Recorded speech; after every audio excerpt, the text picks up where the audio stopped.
Wow, số đấy là cáiក្នុងវីដេអូនេះខ្ញុំនឹងបង្ហាញពីរបៀបវាស់ frame កង់ហើយនៅពេលដែលបងប្អូនវាស់ frame កង់បងឆ្ងល់ថាអូម៉ែជួនកាលវាបង្ហាញទិន្នន័យអត់សូវប្រក្រតីចឹងមូលហេតុមកពីបញ្ហាអីចឹងខ្ញុំសូមបង្ហាញជូនឧបភេទអូម៉ែឧបភេទ kilometer នេះគឺនៅពេលយើងអាច click មកវិញមកយើងចុចសញ្ញាពណ៌លឿងនេះមានឃើញថា hertz អញ្ចឹងចុចប៊ូតុងសញ្ញាជាប់ទៅគឺលូតមកវាវាស់ frame កង់ hertz នេះខ្ញុំបោះទៅកង់ AC បាទនេះក្នុង50 G បាទចឹងបន្ទាប់ពីនៅពេលដែលយើងវាស់ហើយយើងដកចេញពីពុកវាឃើញនៅតែលូតចុះឡើងឃើញញ៉ៃញ៉ៃច្រើនហ្នឹងអញ្ចឹងយើងឆ្ងល់ថាមូលហេតុអីក៏វាខ្លះវាលូតញ៉ៃញ៉ៃចឹងកាលវាលូតមក0យើងកាលវាអត់លូត0វាលូតទៅច្រើនជាង0ហ្នឹងណាមូលហេតុគឺ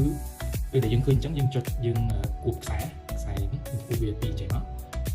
ទៅវានឹងទិន្នន័យហ្នឹងវានឹងត្រឡប់ទៅ0វិញយើង reset ទៅវាដោយសារតែនៅក្នុងបរិយាកាសមានគេហៅ noise ហើយពួកប្រភេទ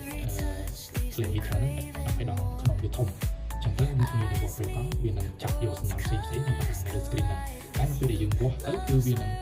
បង្ហាញទិន្នន័យ script ដដែលទេទោះបីជាវាបង្ហាញរត់វាស់ចាប់សញ្ញាញ៉ៃមែនតែពេលដែលយើងវាស់ចូលប្រភពវានឹងបង្ហាញទិន្នន័យមួយដែលត្រឹមត្រូវបាទចឹងនេះដោយសារខ្ញុំប៉ះវាលុបនេះខ្ញុំដាក់វានឹងវិញវានឹងបង្ហាញទិន្នន័យមួយដែលត្រឹមត្រូវ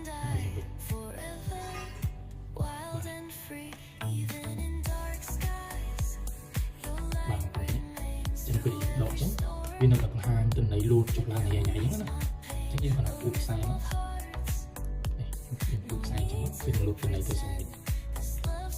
បាទក្នុងវីដេអូនេះខ្ញុំស្គាល់បងប្អូនរៀនជាមួយនឹងបន្ថែមទៀតទៅតាមបាទសូមអរគុណខ្ញុំជួបគ្នានៅវីដេអូក្រោយទៀត